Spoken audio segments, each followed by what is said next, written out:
तो शुरू करते हैं आज का सत्संग। सबको मेरा प्रणाम। ये लाइव सत्संग है और इसमें आप लोग कुछ भी पूछ सकते हैं। जब भी मैं आपको मौका दूं आप लोग पूछ सकते हैं, शेयर कर सकते हैं और बाद में हम लोग ध्यान करेंगे। और मेरी सबसे रिक्वेस्ट है कि आप लोग आराम से बैठ के सुने और रिलैक्स होकर सुने और अपने अंदर इसको जाने दें।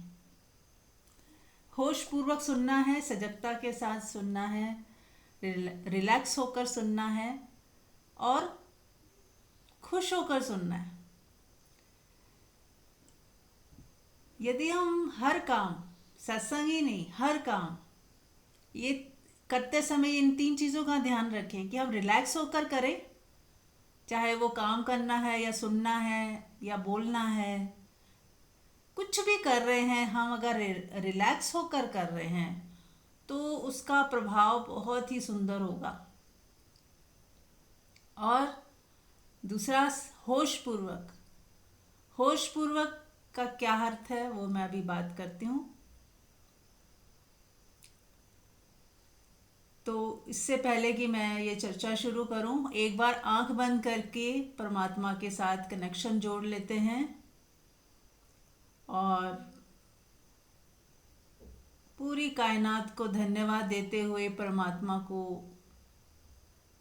याद करते हुए, उसकी कृपा को याद करते हुए सबको प्रणाम करें। सभी देवी देवताओं को, सभी गुरुजनों को, गुरु तत्व को, प्रत्येक प्राणी को जो भी इस समय यूनिवर्स में है, हर एक व्यक्ति के साथ हम जुड़े हुए हैं। सबका धन्यवाद, सबका धन्यवाद। जो हमारे फैमिली मेम्बर्स हैं, हमारे पेरेंट्स हैं, भाई बहन हैं, सबका धन्यवाद। जो भी हमारे मित्र हैं, सबका धन्यवाद। और इवन जो हमारा शरीर है उसका सबसे पहले धन्यवाद करें, क्योंकि हम जब चल पाते हैं, सुन पाते हैं, देख पाते हैं, तभी हमें पता चलता है कि हमारा जीवन कैसे चल रहा है और हम हर काम कर पाते हैं। तो इस शरीर का, बॉडी का जो एक गिफ्ट की तरह हमें मिली है उसका हम धन्यवाद करें। तो सभी करते हैं, आंख बंद कर लें और हाथ जोड़कर 1 मिनट के लिए हम लोग प्रेयरफुल हो जाएं, शांत हो जाएं, रिलैक्स हो जाएं और सबको धन्यवाद दें। सबके लिए प्रेम, सबके लिए धन्यवाद का भाव और एक खुशी का भाव। खुशी को महसूस करें। जब हम धन्यवाद के भाव से भरते हैं तो एक जॉय फील होता है ना, जॉय, आनंद फील होता है। ऐसा लगता है बहुत अच्छा लग रहा है। शायद यही एक ऐसा कर्म लग रहा है जिसमें बहुत मज़ा आ रहा है। कोई कर्म भी नहीं है, सिर्फ भाव है। हम धन्यवाद के भाव से भर गए, शुक्राने में जीना शुरू किया, चाहे पल दो पल के लिए ही सही। और उस पल दो पल में हम प्रेम से भर गए, शुक्राने से भरते ही हम जॉय में भर गए। तो कहते ना एंजॉय, और मैं कहती हूँ इनजॉय। अंदर है जॉय, आपके ही अंदर है, इन जॉय है, इनमें है जॉय। चलिए, तो बात हो रही थी होश की कि कैसे हम होश पूर्वक काम करें। तो सभी लोग आंख बंद करके ही सुने और जो जिसको पूछना होगा मैं मौका दूंगी, तो आप लोग कुछ भी पूछ सकते हैं।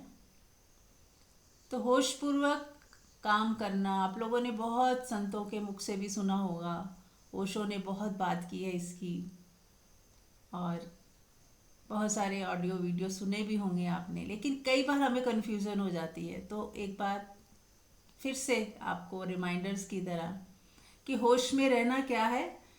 जो माइंडफुलनेस की बात की जाती है वही होश में रहना है। होश में रहना यही है कि जो भी आप काम कर रहे हो, चाहे आप देख भी रहे हो, खा भी रहे हो, सुन भी रहे हो, आप अपने इंद्रियों को जो भी यूज़ कर रहे हो उसके अंदर आप प्रेजेंट मोमेंट में हो कि नहीं। आपका माइंड कहीं और तो नहीं है। देख रहे हो तो सिर्फ देख ही रहे हो, उसमें आप फिर कुछ सोच नहीं रहे, आपका दिमाग इधर उधर नहीं भाग रहा। तो आप होश पूर्वक हो। यदि दिमाग इधर उधर नहीं भाग रहा तो वही होश है, एक ही चीज को आप कर रहे हो। बात कर रहे हो तो रिलैक्स होकर कॉन्शियसली पूरी बात हो कर रहे हो, और अब आपको इसके अलावा कुछ और नहीं करना। कई बार ऐसा होता है ना कि हम कहते हैं जल्दी से ये बात खत्म हो और हम कुछ और कर लें, तो हमने अपने आप में डिवीजन पैदा कर लिया। हमारी ही एनर्जी आधा भाग सुन रहा है और आधा भाग बोल रहा है, और आधा कह रहा है जल्दी जल्दी ये खत्म हो, कुछ और करना है। तो आपने इसको डिवाइड कर दिया। तो जब डिवाइड, जहाँ डिवाइड कुछ भी नहीं है, जहाँ आप पूरी तरह प्रेजेंट में ही हो और उसी में ही पूरे हो, तो आप होशपूर्वक ही हो। तब आपको किसी चीज़ की जल्दी नहीं है, आगे की जल्दी नहीं है, और उस मोमेंट में पीछे का कोई दबाव भी नहीं है, प्रेशर भी नहीं है। पास्ट में जो भी घटना घटी हैं, जो भी आपके साथ हुआ है, उसका भी आपके ऊपर कोई ज़्यादा असर नहीं है। आप पूरे दर्पण की तरह खाली हो, और उस खालीपन में पूरी तरह रिलैक्स होकर जब आप कुछ सुनते हो, करते हो, और फ्यूचर का कोई दिमाग इधर उधर फ्यूचर पास्ट में नहीं भाग रहा, किसी के बारे में सोच नहीं रहा, कहीं और नहीं है। मान लो आप घर में हो तो आप ऑफिस के लिए नहीं सोच रहे, या अपने रिश्तेदारों के बारे में नहीं सोच रहे, या कल पार्टी में आए कहीं गए थे तो उसके बारे में नहीं सोच रहे। जैसे आप वापस वहीं चले गए और वहीं बैठे हो, ऐसा नहीं। दो तरह से हम पास्ट के बारे में सोच सकते हैं। यहाँ और भी मैं क्लैरिटी कर दूं कि एक तो है कि हम प्रेजेंट में हैं, लेकिन कोई ज़रूरी बात हमें याद करनी है कल के बारे में, तो हम होशपूर्वक पास्ट में जाके पास्ट के बारे में सोच सकते हैं कि मैंने कल ये काम किया था या नहीं किया था। मान लो आपको याद करना है तो आप अपने मेमोरी में जाएंगे, रिकॉल करेंगे होशपूर्वक, तो वो बेहोशी नहीं है। एक बेहोशी ये होती है प्रेजेंट मोमेंट चूक गया, प्रेजेंट मोमेंट का पता ही नहीं चला और आप कहीं और चले गए। ऐसा हम लोगों ने कई बार देखा होगा। जैसे आप खाना खा रहे हो तो किसी और ही चिंतन में ही चले गए, कब खाना खाया गया पता ही नहीं चला। ये है बेहोशी। जब पता ही नहीं चल रहा प्रेजेंट का, तो उसे हम बेहोशी कहते हैं। ऐसा भी कई बार आपने देखा होगा, आप कोई डिस्कोर्स सुन रहे हो या अभी भी जैसे मैं बोल रही हूँ आप सुन रहे हो, लेकिन आपने सुना ही नहीं और आपके दिमाग में कुछ और चलने लग गया और आप एब्सेंट हो गए। तभी तो नहीं सुना ना, चूक गए। तो जब हम चूक जाते हैं तो वो होगी बेहोशी, और जब हम पूरी तरह होश में रहते हैं तो कुछ चूकते नहीं। फिर सब सुनाई दे रहा है, सब कुछ पता चल रहा है, सब कुछ हमें एक एक चीज़ का होश है। इतना होश बढ़ जाता है धीरे धीरे कि आपके अंदर गुस्सा आने से पहले ही आपको पता चलेगा कि गुस्सा आ सकता है, लेकिन आप वहीं पे उसे रोक दोगे, आने ही नहीं दोगे। पुराने जो संस्कार होते हैं उस वजह से गुस्सा आने लगा, लेकिन आपने उसको होश, क्योंकि आप होश में थे तो उस गुस्से को आपने वहीं पे ही स्टॉप बोल दिया। तो ये आपका, आप मालिक हो जाते हो जब आप होश में रहते हो। आप इतने जागे हुए हो कि एक भी आपके अंदर जो लहर भी उठ रही है वो भी आपको दिख जाएगी कि गुस्से की लहर उठने ही वाली थी और मैंने वहीं पे ही उसे मना कर दिया उठने से, और वो वहीं डिसॉल्व हो गई। शिकायत उठने ही वाली थी आपके अंदर से, पर आपने उसे वहीं उठने ही नहीं दी, क्योंकि ये आप ही ने तय किया था कि अब से शिकायत नहीं करनी। नो शिकायत, नो कंप्लेन, नो जजमेंट। किसी के बारे में कुछ बुरा सोचना ही नहीं, ना बुरा कहना, ना बुरा सुनना। अपनी इंद्रियों का इस्तेमाल मुझे कुछ अच्छे के लिए करना है, किसी का भला हो, कुछ अच्छा, मेरी ग्रोथ हो या किसी और की ग्रोथ हो, सबका जिसमें कल्याण हो। मुझे इन सब चीज़ों में मुझे अपने इंद्रियों को यूज़ करना है। बोल रहे हैं तो किसी का भला हो, कुछ कुछ अच्छा हो, अपना या किसी का भी, या अपनी परिवार का भी। तो इस तरह से हमें अच्छा यूज़ करना है। आंखें देख देख देख सकती हैं, अब इन आंखों से आप क्या देखते हो ये आपकी चॉइस है। जैसे संस्कार हैं हमारे अंदर वैसा ही हम कुछ देखना चाहते हैं, तो उसको भी हमें समझना है कि हम क्या देखना चाहते हैं और क्यों, क्या चाहिए। तो धीरे धीरे होश पूर्वक जब आप सब करेंगे देखेंगे तो धीरे धीरे आपके अंदर बदलाव आएगा अपने आप ही।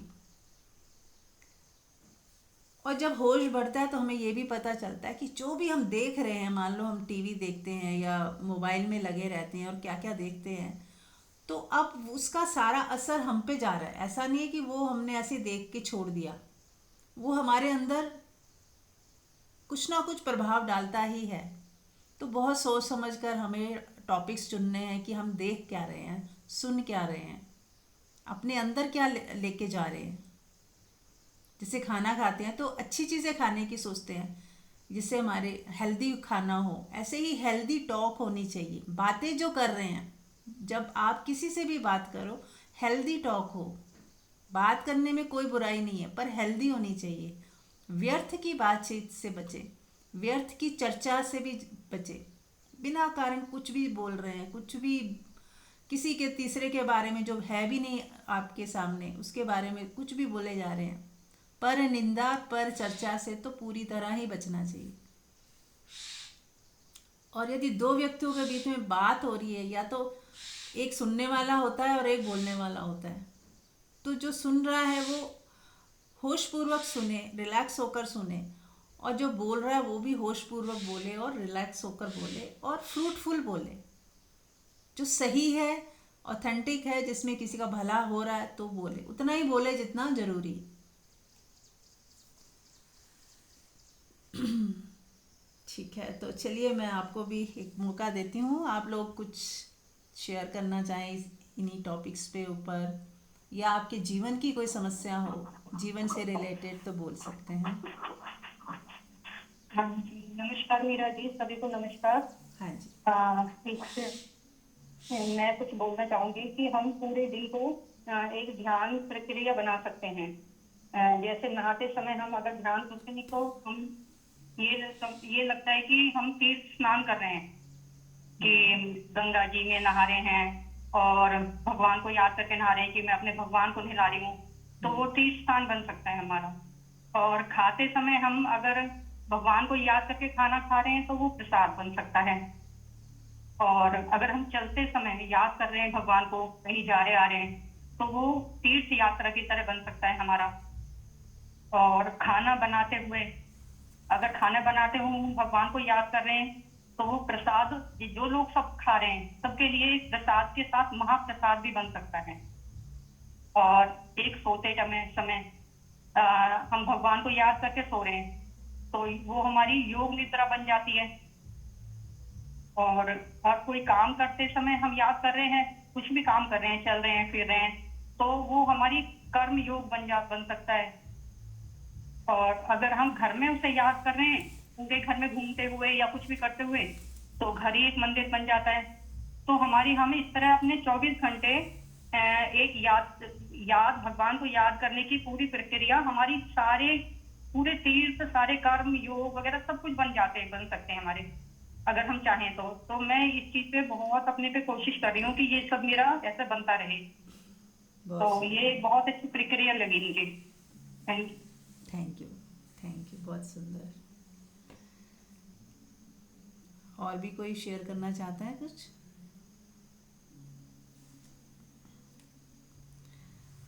तो मधु जी ने कितना अच्छा बोला कि पूरा दिन में जो भी हम काम कर रहे हैं वही हमारा ध्यान बन जाए, वही हमारी पूजा बन जाए, वही हमारी आराधना बन जाए।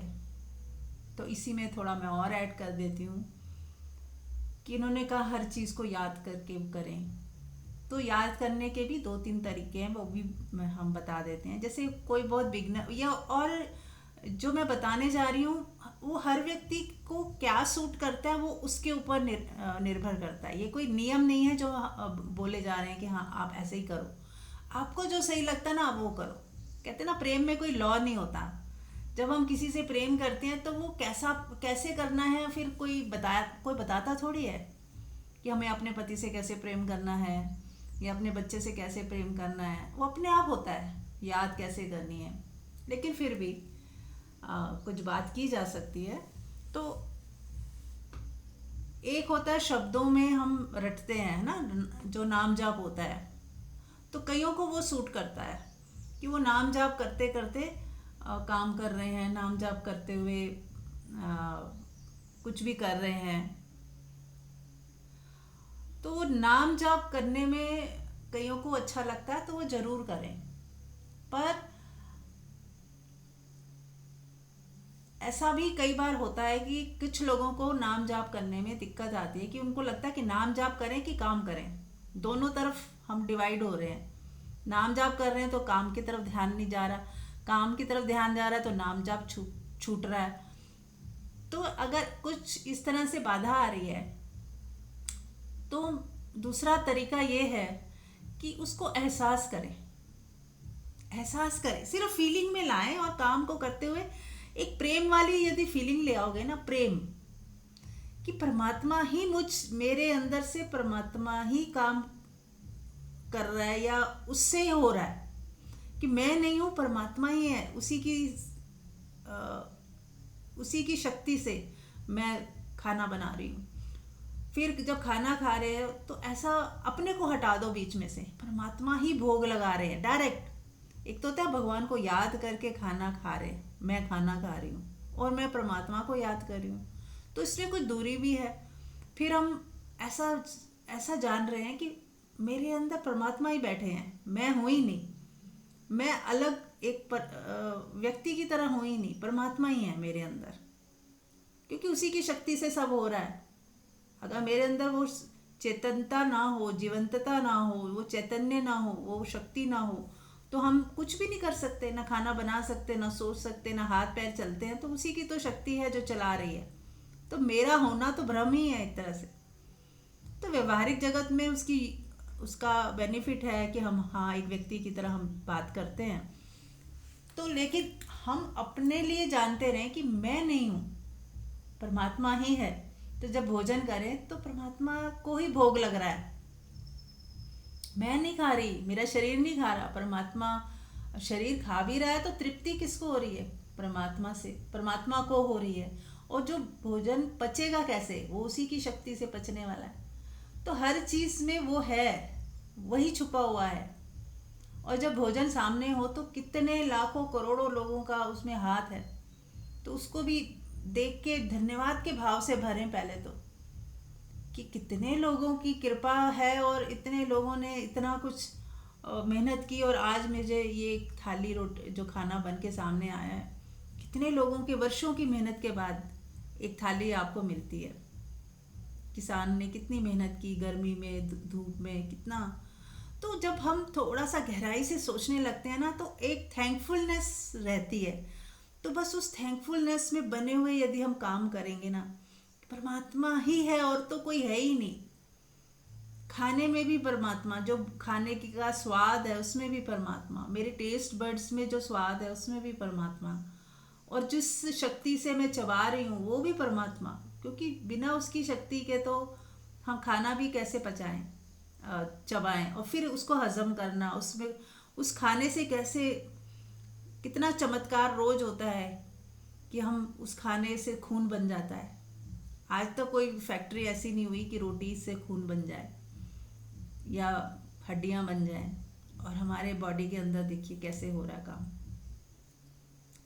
तो जब हम इतनी गहराई से देखते हैं ना, तो शब्दों में जरूरी नहीं है कि हमें राम राम जपना है, आपके भाव में ही वो चीज़ आ जाए जिससे कि आप उससे कनेक्शन फील कर पाए। मेन है कनेक्शन फील हो जाए, जुड़ाव फील हो जाए।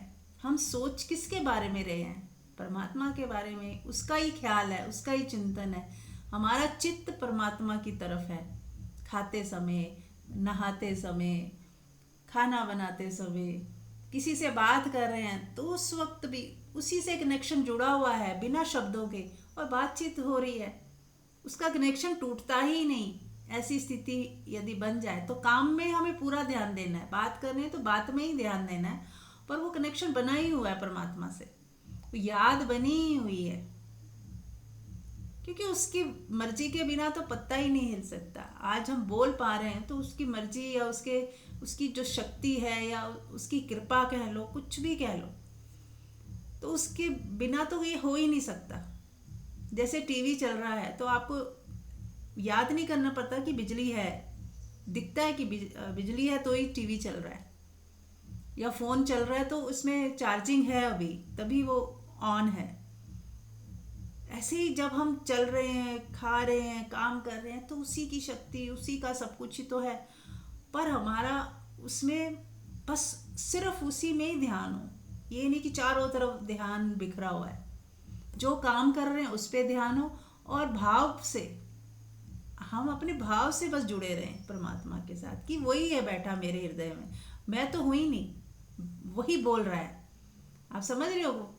कोई गैप ही ना रखो कि भगवान अलग है, मुझे अलग से याद करना है। आप जो बात कर रहे हो, मान लो आप किसी से बात कर रहे हो और भगवान को भी याद करना है, तो अगर परमात्मा ही बोल रहा है, ये चीज़ पूरा समय याद रहे, और वही सुन रहा है, सामने वाला बोले तो मौन होकर परमात्मा ही सुन रहा है, इसको याद रखें। मैं हूं ही नहीं कहीं, परमात्मा ही सुन रहा है, परमात्मा ही बोल रहा है। तो आप धीरे धीरे उसकी याद बनी ही रहेगी पूरा दिन, है ना। होश में भी रहोगे, माइंडफुलनेस भी हो जाएगी, रिलैक्स भी रहोगे, परमात्मा की के साथ कनेक्शन जुड़ा रहेगा। और जब ये सब हो जाता है, फिर अपने आप ऑटो में हमारी ज़िंदगी बहुत ही सुंदर तरीके से आगे बढ़ने लगती है। क्योंकि जब हम परमात्मा से जुड़ जाते हैं तो क्या होता है, उसका फ़ायदा क्या होता है? फ़ायदा मतलब, एक तो हमें लगता है ना कि परमात्मा, हाँ, बहुत सर्वशक्तिमान है, वो सब कुछ कर लेता है, संभाल लेता है, तो वो सब चीज़ें अपने से दिखने लगती हैं, फिर आपको रिजल्ट दिखते हैं, आपको कोई विश्वास वाली बात नहीं रहती कि हाँ वो है। आपको सच में अपनी ज़िंदगी में उसका असर दिखने लगता है कि ये मैंने किया, उससे मैंने कनेक्शन जोड़ा। जैसे आपके घर में इलेक्ट्रिसिटी है तो है, लेकिन आपका एसी भी है, मान लो एसी चलाना है, लेकिन आपने कनेक्शन नहीं किया तो नहीं चलेगा। तो जैसे आपने इलेक्ट्रिशियन ने आके उसका कनेक्शन जोड़ दिया, आपने बटन ऑन किया तो चल गया। तो कनेक्शन से ही तो ठंडी हवा आई।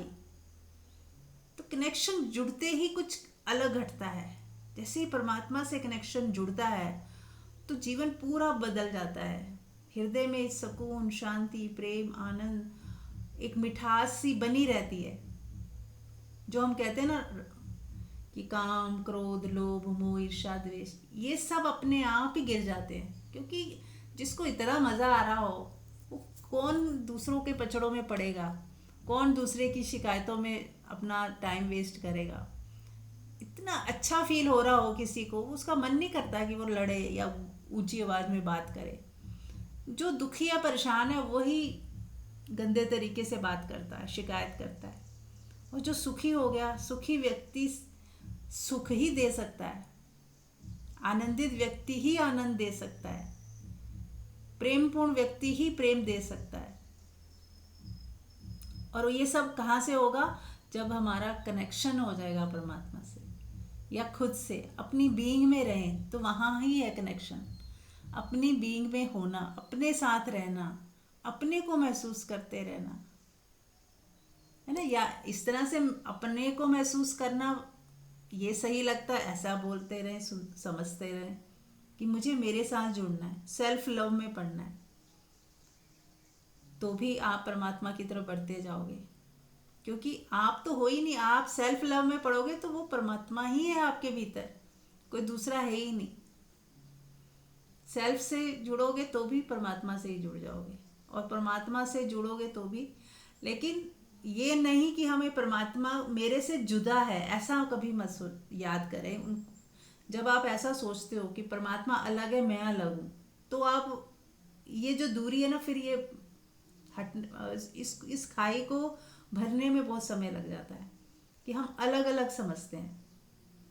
अलग मत समझिए, एक ही परमात्मा है, सब जगह है, मेरे भीतर भी वही है।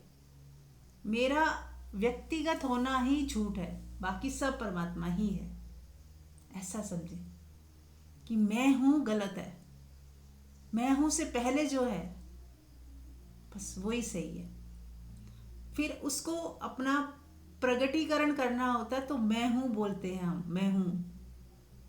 लेकिन मैं हूं बोलने से पहले हो ना आप अपने अंदर देखो आंख बंद करके कि जब आप बोलते हो मैं हूं, बोले सब मन ही मन मैं हूं, तो बारीकी से देखिए कि मैं हूं बोलने से पहले भी तो थे आप। तो मैं हूं बोलने से पहले जो है वही तो आपका असली होना है, वही परमात्मा का होना है। फिर वहां से शब्द बनते हैं मैं हूं, फिर मेरा ये नाम है, मैं स्त्री हूँ, मैं पुरुष हूँ, मेरा ये मकान है, ये मेरा आधार कार्ड में है, ये मेरा एड्रेस है। तो फिर वहाँ से पूरा संसार शुरू हो जाता है। पर सोर्स क्या है? मैं हूँ से भी जो पहले है, निशब्द, जहाँ कोई शब्द भी नहीं बना अभी, वहाँ आपका असली होना है। जहाँ कोई रंग रूप नहीं है, जहाँ कोई आपके रिश्ते नाते अभी जन्म ही नहीं लिया इन्होंने, वहाँ पे है सोर्स में। मैं हूं से भी पहले, जब मैं हूं आएगा तो ही तो आप पहले आप फिर पैदा होगे, आपको याद आएगा हाँ मेरा नाम ये है, मैं स्त्री हूँ, मैं इसकी माँ हूँ। फिर संसार खड़ा हुआ, फिर आपको याद आया अच्छा हाँ मेरे को ये काम है, मुझे ये करना है। फिर कर्ता भाव पे आ गया, मुझे ये करना है, मुझे वो करना है। लेकिन आया कहाँ से? उस सोर्स से आया ना। तो सोर्स ही फिर आगे आगे सोर्स ही सब बन गया। सोर्स ही बोलने लग गया, सोर्स ही कहने लग गया मैं हूँ। सोर्स ही स्त्री बन गया, सोर्स ही दुखी हो गया, सोर्स ही मज़े में आ गया। वो उसका खेल हो गया। फिर दुखी सुखी सोर्स यदि ऐसा सोचे कि सोर्स ही दुखी हो रहा है, सोर्स ही गालियां दे रहा है किसी को, क्योंकि वो भूल गया कि मैं वो सोर्स हूँ जहाँ कोई दुख है ही नहीं, चिंता है ही नहीं। वो भूल गया। जैसे जैसे दूरी बनती गई हम भूल गए पीछे क्या है। और जो एनलाइटेंड पर्सन होता है वो जान जाता है कि मैं कौन हूँ, तो उसका सारा दुख मिट जाता है। अब याद आ गई उसको कि अरे मैं तो ये हूँ, मुझे तो कुछ चाहिए ही नहीं, और सब मुझ में से ही पैदा हो रहे हैं, सब मेरा ही फैलाव है, मुझे कोई कमी है ही नहीं, तो मैं किस लिए दुखी हूँ। और ये जन्म मृत्यु, लाभ हानि, सफलता असफलता, ये तो सब खेल है, मेरा ही बनाया हुआ खेल है। मैं तो वहां खड़ा हूं जहाँ पे ये सब चीजें मैटर ही नहीं करती। तो जब हम स्वयं को जान लेते हैं तभी दुख मिटता है, नहीं तो दुख नहीं मिटेगा। हर व्यक्ति परमात्मा होते हुए भी परमात्मा को रियलाइज नहीं कर रहा, इसीलिए वो दुखी है तो वो परमात्मा, पर उसे पता नहीं है, बोध ही नहीं है उसे। जब पता चलेगा तभी वो अपनी सारा एक्सेस कर पाएगा। ये ऐसा हो गया आपके अकाउंट में करोड़ों लाखों रुपए हैं, लेकिन आपको भूल गया, आपका अकाउंट नंबर ही भूल गया, किस बैंक में खाता है ये भी भूल गया। तो ऐसे ही हमें हमारे होने का बोध, हम रियल में क्या हैं वो भूल गया। तो इसी तरह सत्संग सुनते कोई गुरु मिल जाता है जो जिसने सेल्फ रियलाइज किया है, अपने सेल्फ को जान लिया है, वो आपको बता सकता है कि किस तरह से आप वापस उसी में आ जाओ। धीरे धीरे अपने कर्ता भाव को छोड़ते जाओ कि मैं कर रही हूँ, मैं मुझे करना है, मैं कर रही हूँ। ये मैं के भाव को गिराते जाओ। हम पूरा दिन इसी मैं में उलझ जाते हैं कि मैं ये हूँ, मुझे कुछ और करना है, मैं इससे सेटिस्फाइड नहीं हूँ, मुझे और आगे बढ़ना है, मुझे और ऊंचा उठना है। जबकि आप पहले से ही सोर्स में क्या है, आप पहले से ही परमात्मा हो। अब आपको और कितना आगे बढ़ लोगे कि परमात्मा तो आप पहले से ही हो। और फिर मृत्यु आ ही जानी है एक दिन, सब किया धरा सब यहीं खत्म हो जाना है। तो क्यों ना छोटी सी जिंदगी है, उसको प्यार से सुंदर तरीके से जी लो, आराम से जी लो, रिलैक्स होके जी लो, बिना चिंता के जी लो। इस मैं और मेरे को जाने दो। ना मैं हूं ना मेरा है, और ना ही कुछ तेरा है, कुछ है ही नहीं, बस एक वननेस है। और सब अपनी अपनी दुनिया में सब मस्त हैं। तो किसी के मामले में ना तो इंटरफेयर करो, ना तो किसी को जगाने की कोशिश करो, जब तक कि वो ही तैयार ना हो। जब सामने वाला तैयार होता है तब तो बात कुछ और होती है। और एक होता है हम जबरदस्ती अपना ज्ञान दूसरे को देना चाहते हैं। तो मत छेड़ो किसी को, सब अपनी अपनी दुनिया में मस्त हैं, उनको मस्त रहने दो। हमें सिर्फ अपने पे ही काम करना है। अपनी लाइफ, हमारी लाइफ को देखकर बहुत सारे लोग आपकी लाइफ को जब देखेंगे कि हाँ इनके अंदर कितनी शांति है, कितना प्रेम है, कितना आनंद है, तो वो खुद ही जानने की कोशिश करेंगे या आपसे पूछेंगे, या आप उनके लिए एक रोल मॉडल हो जाओगे। आप अपने बच्चों के लिए, बच्चे देखेंगे कि हाँ मम्मी में कितनी धैर्य है, उनके अंदर कितनी शांति है, कितने प्यार से बात करती हैं, कोई भी सिचुएशन आती है घबराती नहीं है, डरती नहीं है। तो अपने आप वो फिर देखते हैं कि इनके अंदर ये चीज़ कहाँ से आई। अपने आप लोग अट्रैक्ट होते हैं फिर। कोई भी आपकी बात सुन के, आपको देख के, या आपकी मस्ती को देख के कि हाँ कितनी मस्त रहती हैं, कितनी खुश रहती हैं, तो एक अलग बात है। कोई आए आपसे पूछे तब आप बताएं। और एक होता है हम जबरदस्ती दूसरे को ज्ञान देना चाहते हैं कि नहीं मेरे बच्चे भी समझदार हो जाएं, इनको समझ आ जाए, और हम बार बार उन्हें पुश करते हैं, झकझोरने की कोशिश करते हैं, पर वो नहीं जागते क्योंकि अभी उनकी अपनी दुनिया चल रही है। वो अपने, उनका जो जब वक्त आएगा, समय आएगा, जब वो खुद जब चाहेंगे तभी होगा बदलाव। तो अभी हमें बदलाव कहाँ लाना है? अपने अपने ऊपर काम करना है, सिर्फ और सिर्फ अपने ऊपर। और जब हमारे से प्याला छलकने लगेगा, कहते हैं ना जब प्याला भर गया तो अपने आप छलकेगा, मतलब और लोगों पे भी जाएगा।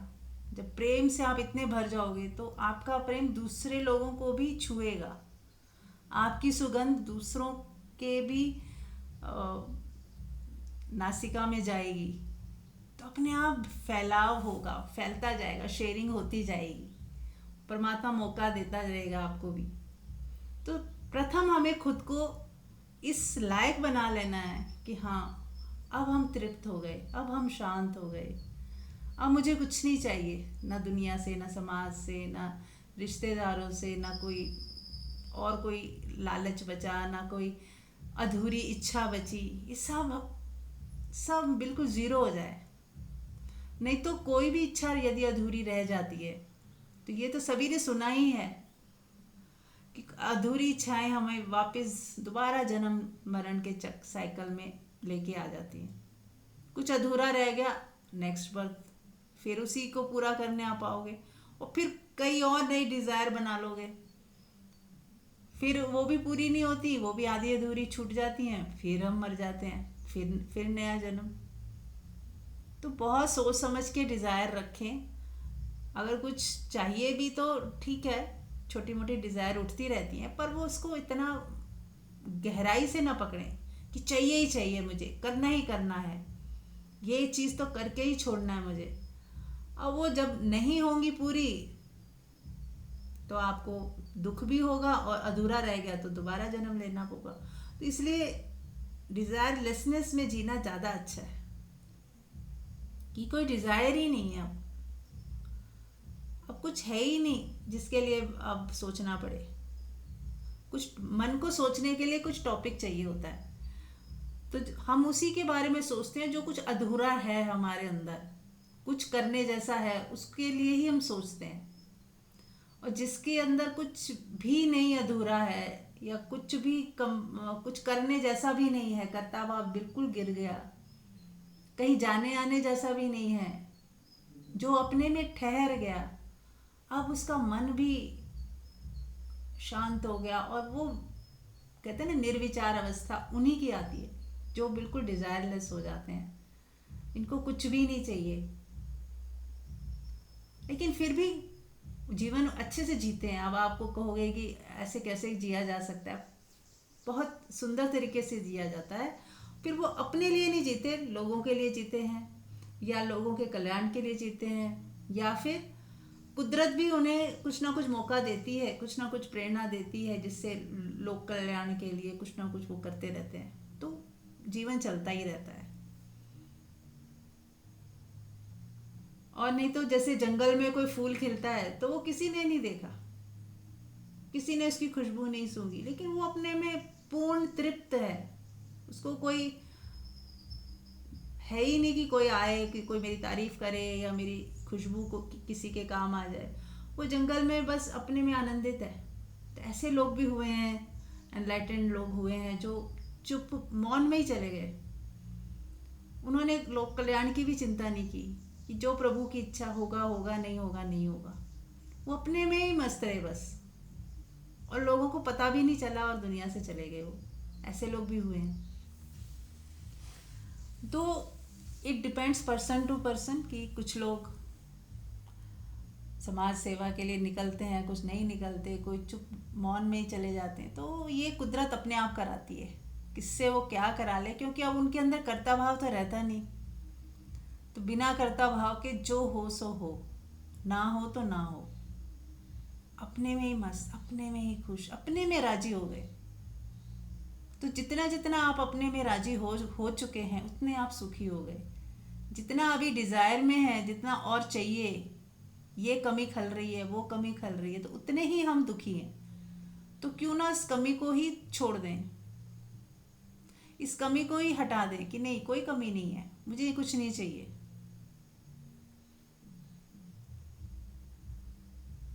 मैं जिस हाल में मेरा प्रभु रख रहे हैं, मैं उसमें खुश हूँ। यदि कोई नहीं है कुछ मेरे पास, तो वो प्रभु की कृपा है जो नहीं है। ऐसे हम यदि देख पाए कि उसका ना होना भी कृपा है, कोई कमी है तो वो उसका ना होना ही कृपा है हमारे ऊपर। क्योंकि कोई भी चीज़ आती है तो वो अपने साथ सुख के साथ दुख को भी लाती है। जैसे कुछ लोग कहते हैं कि बच्चे ने, किसी का बच्चा नहीं हो रहा, तो बच्चा होने के बाद मान लो बच्चा हो गया, तो उसको 20-25 साल कितने दुख और कष्ट से भी गुजरना पड़ता है उस बच्चे को पालने में, पोसने में, बड़े करने में। वो बच्चा कैसा निकलेगा, कैसा नहीं निकलेगा, उसकी क्या आदतें होंगी, अच्छी बुरी, सब सब सबके साथ डील करनी पड़ती है। तो वो बिल्कुल सुख वाला पैकेज नहीं होता, सुख के साथ दुख वाला भी होता है। ऐसे कुछ माएँ कहती मेरी बच्चे की शादी नहीं हुई, वो शादी नहीं कर रहा। अब शादी कर लेता है तो फिर वही बहू आ गई, बहू ऐसी नहीं आई, अच्छी नहीं आई, बुरी आ गई, अब बच्चा नहीं हो रहा, तो उसके साथ फिर अलग प्रकार के दुख आने शुरू हो गए। तो हर सुख के साथ दुख आता ही है। पैसा कम है, उसमें भी संतोष, उसमें भी काम तो चल ही रहा है, लेकिन मन में कमी आ गई कि नहीं, और होना चाहिए, और बड़ा मकान होना चाहिए। पहले उस कमी की वजह से दुखी रहे, फिर संघर्ष करके कुछ ना कुछ लोन लेके ये करके बड़ा घर लिया। अब बड़ा घर आ गया तो अब लोन की चिंता है, हर महीने ईएमआई जानी है। और बड़ा घर आ गया तो बड़े घर में अब झाड़ू पोछा भी खुद ही करना है, या मेड लगानी है, खर्चा और बढ़ गया। तो कहने का मेरा ये मतलब है कि कोई चीज़ है तो भी वो पूरी तरह से ऐसा नहीं आप कह सकते हो वो सुख ही देगी, सुख के साथ दुख आएगा ही। जैसे कहते हैं ना, गाय है और वो दूध भी देती है तो गोबर भी करती है, मक्खियाँ भी होती हैं, तो प्लस और माइनस दोनों होते हैं। ना नहीं था तो भी कुछ प्लस माइनस था, मिल जाएगा तो भी कुछ प्लस माइनस हो जाएगा।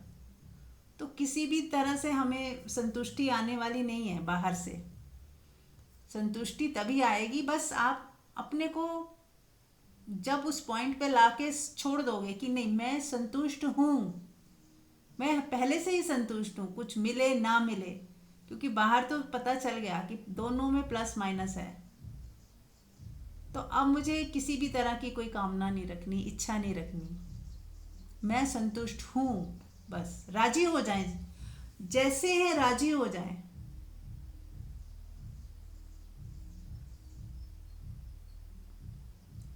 और भगवान बुद्ध हुए, महल में रहते थे, इतनी प्यारी वाइफ थी, न्यू बॉर्न बेबी था उनका, और ऐसी प्यास जगी कि छोड़ के चले गए सत्य की खोज में। और हमारे पास और कहाँ कहाँ वो फिर जंगलों में गए, कैसे कैसे उन्होंने इतने साल बिताए, और फिर उसके बाद भी वो वैसे ही रहे, भिक्षा मांगते थे और बिल्कुल कुटिया में रहना, क्योंकि उनको अब ज़रूरत ही नहीं रही, और संतोष में आ गए। कि अब मुझे, उनको ऐसा नहीं था वो जंगल में गए तो कमी खल रही थी कि अच्छा ठीक है अब तो मैं एनलाइटेंड हो गया तो मैं वापस अपने वैभव में चला जाता हूँ। चाहते तो जा सकते थे, वो उनकी चॉइस थी, पर वो उनके अंदर वो कर्ता भाव ही नहीं रहा।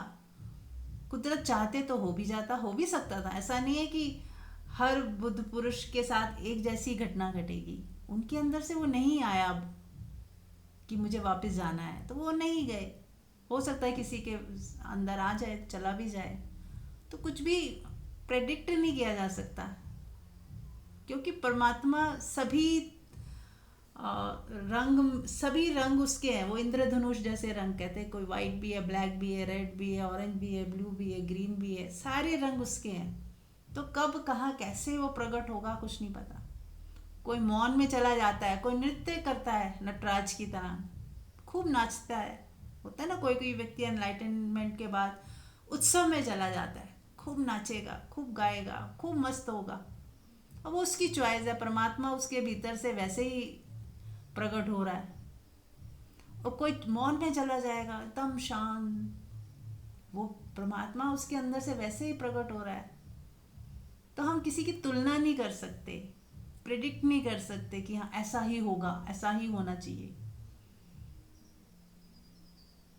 तो बात हम अगर अपनी करें तो हमें भी उनसे प्रेरणा लेनी है कि हाँ अगर भगवान बुद्ध ऐसे रह सकते हैं, उनके पास तो चॉइस थी कि भी वो जा सकते थे महलों में, फिर भी नहीं गए।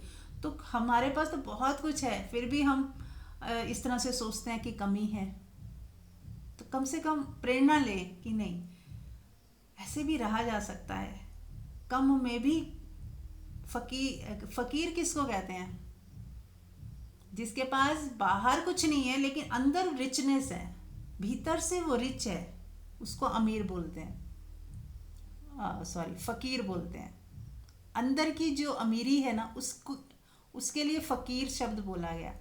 एक भिखारी जो होता है उसको वो अंदर से भी गरीब है, बाहर से तो है ही, अंदर से भी वो गरीब है, मांग रहा है, दीनहीन दुखी है।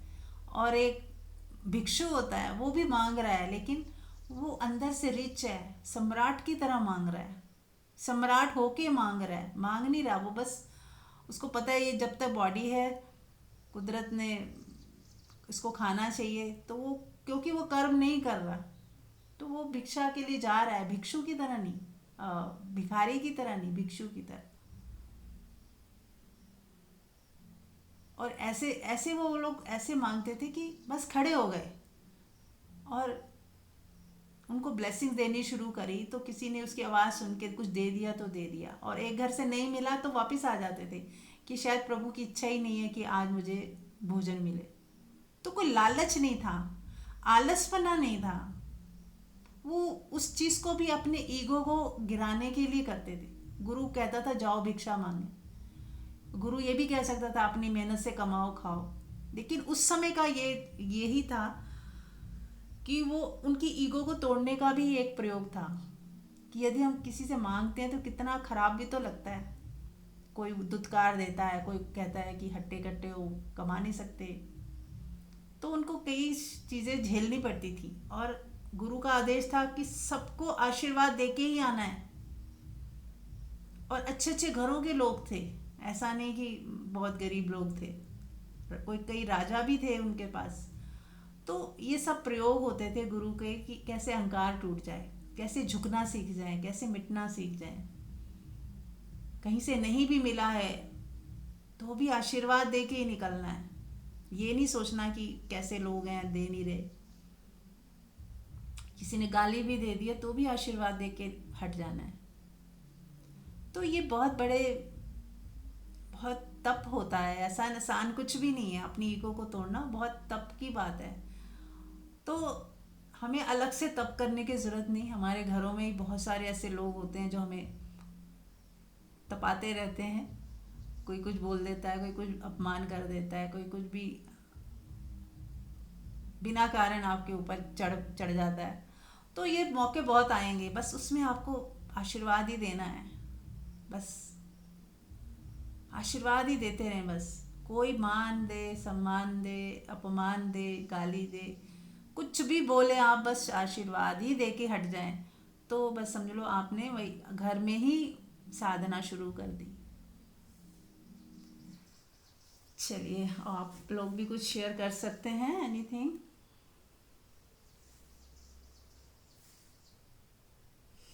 क्या फील हो रहा है, कुछ समझ आया? हाँ जी हाँ मंजू। जी, मेरी आवाज आ रही है? हाँ जी, आ रही है। क्योंकि मैं स्पीकर पे हूँ, क्लियर ना हो तो बता दें। हाँ, थोड़ी क्लियर तो नहीं है। एक और भी मार्ग है जो आपने बताया, वो सारे तो हैं ही सबकी, और ये बात भी बिल्कुल सच है कि तो थोड़ा कोई भी क्लियर व्यक्ति नहीं आ किसी रही के जैसा नहीं है। मंजू, आवाज़ क्लियर नहीं आ हाँ, रही थोड़ी। अच्छा, एक मिनट। हाँ जी। हाँ जी, अब हाँ आ रही है? हाँ, अब ठीक आ रही है। ये बिल्कुल आपने बिल्कुल ठीक बोला कि कोई भी व्यक्ति का होना, अ, उसका बुद्ध होना किसी के जैसा नहीं हो सकता। बहुत सारे आपने टाइप्स बता दिए। मुझे इसी में एक चीज बस एड ऑन ये करनी है कि ऐसा भी एक मार्ग हो सकता है कि जिसमें व्यक्ति संतुष्ट है, अपने गृहस्थ धर्म में का पालन कर रहा है, यानी कि संसार में रह रहा है, परिवार में रह रहा है, वो पूर्णतः संतुष्ट है और वो जीवन के सुखों को भी भोग रहा है। ऐसे नहीं है कि उसके लाइफ में नहीं है या अच्छे कपड़े पहनने नहीं है, नीरस जिंदगी नहीं है, लेकिन उसके अंदर कोई चाह भी नहीं है। उसको ऐसा भी नहीं है कि मुझे कहीं जाना है तो जरूरी जाना है। बस उसके भीतर से स्पॉन्टेनियस एक भाव उठता है कि यहाँ पे चले जाना चाहिए और होशपूर्ण होके जाना है मुझे, क्योंकि मैं भीड़ में जब जाऊं तो पता लग जाएगा, मेरी टेस्टिंग हो जाएगी कि मेरा होश कितना कायम रहा। जैसे कहते हैं ना कृष्ण के लिए कि वो भोगते तो थे लेकिन भोगते हुए भी नहीं भोगते थे। मतलब ये था कि वो भोग रहे थे। जैसे हमने कृष्ण की मूर्तियां देखी हैं कि बड़ी सुसज्जित है, भव्यता है उनके, जो पहनावा है, उनके सर पे मोर मुकुट है, बांसुरी बजा रहे हैं, तो एक उनके जो वेशभूषा है उसपे, उसमें भव्यता झलकती है, एक रिचनेस झलकती है। या ओशो हुए तो उनको कहा गया कि ये अमीरों के गुरु हैं, क्योंकि वो रिचनेस में रहे, रॉयल्स रॉयल्स में चल रहे हैं, अच्छे कपड़े पहन रहे हैं, महंगी चीजें शरीर पे यूज कर रहे हैं, लेकिन वो भीतर से अलिप्त हैं। पहली बात तो वो ये जान रहे हैं कि ये सब चीजें क्षणभंगुर हैं, ये कभी भी खत्म हो सकती हैं, ये कभी भी छिन सकती हैं। सेकेंडली, उनके अंदर ये नहीं था कि कोई चीज की कमी है। कमी का मतलब कहीं पे भी वो जा रहे हैं तो जाना हो रहा है तो ठीक है, नहीं जा रहे हैं तो भी ठीक है। मतलब हम हर हाल में, हमारी अब किसी भी बाहरी चीज पर डिपेंडेंसी नहीं है संतुष्ट रहने की और खुश रहने की। कि मुझे एक कोई डिजायर नहीं है कि मैं कहीं घूमने जाऊं, लेकिन अगर घूमना जाना हो रहा है सहजता में, बिना किसी के दबाव के, अपनी मर्जी से हम जा रहे हैं, बिल्कुल 100%, बिना ये सोचे कि दूसरा व्यक्ति क्या बुरा तो नहीं, बुरा मान जाएगा मुझे इसलिए जाना पड़ता है। तो हमारे अंदर हम दूसरे से मुक्त हैं और बिल्कुल अपनी सहजता में जा रहे हैं और बिल्कुल भीतर से खाली होके जा रहे हैं। कुछ भी किसी के बारे में ना तो कोई पहली पुरानी धारणा लेके जा रहे हैं कि वो व्यक्ति ऐसा है, ऐसे बोलता है, मैं इसलिए उसको जवाब दूं या कुछ भी सोच के नहीं जा रहे हैं। हम बिल्कुल खाली जा रहे हैं और लौट रहे हैं तो भी खाली ही लौट रहे हैं। कुछ भी किसी का लेके नहीं आ रहे कोई भी बात को। जो है सामने था, वो सुना कानों ने, आंखों ने देखा और वो वहीं का वहीं रह गया। फिर घर से आते आते हम बिल्कुल फिर जैसे गए थे वैसे के वैसे आ गए। तो एक ये भी संसार को भोगने का बहुत सुंदर तरीका है, जिसमें हमारे अंदर कुछ भी नहीं रहता, बिल्कुल खाली होके, हम शून्य होके, और कहीं जा भी रहे हैं तो हमारे मुंह से कुछ भी ऐसे शब्द निकल जाते हैं ऑटोमेटिकली, अगर हम खुद संतुष्ट हैं और खुद हम एक आनंद के भाव में जी रहे हैं। तो क्या होता है, कोई चर्चा चलती होती है तो स्पॉन्टेनियस कभी ऐसा हो भी जाता है कि हमारे मुख से शब्द जो निकलेंगे वो ऐसे ही निकलेंगे तो दूसरे को सुख देने वाले होंगे, आनंदित करने वाले होंगे, उनको संतुष्ट करने वाले होंगे, उनको सुख देने, खुशी कर देने वाले होंगे। तो अब वो जाना जाना सार्थक है हमारा। तो ठीक है, सबका अपना अपना जीने का अलग अलग ढंग होता है। ऐसा नहीं है कि सभी इसी तरह से जिए। कोई व्यक्ति मौन रह के भी घर में रहता है तो भी उसे कोई ये नहीं, उसके अंदर इच्छा ही नहीं उठ रही कहीं जाने की, तो वो अलग ढंग है उसका जीने का। तो यहाँ पे सब ये डिफरेंट है। I am I and you are you, तो वी बोथ आर यूनिक। ना मैं तुम्हारे जैसी हूँ ना तुम मेरे जैसे हो, सब एक दूसरे से डिफरेंट है।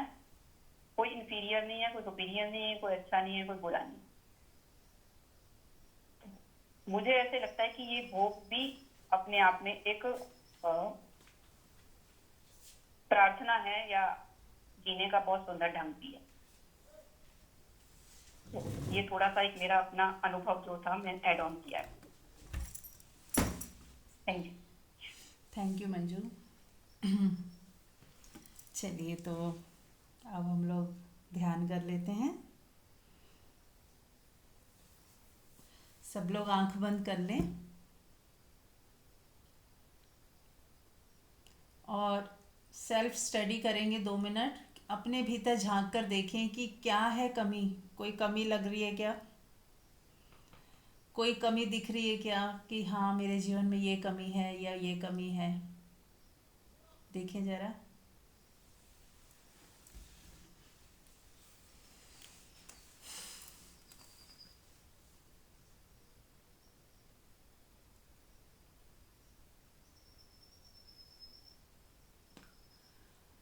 तो यदि आपने देख लिया है कि कमी क्या है, तो पहला कदम तो ये हमने उठाना है कि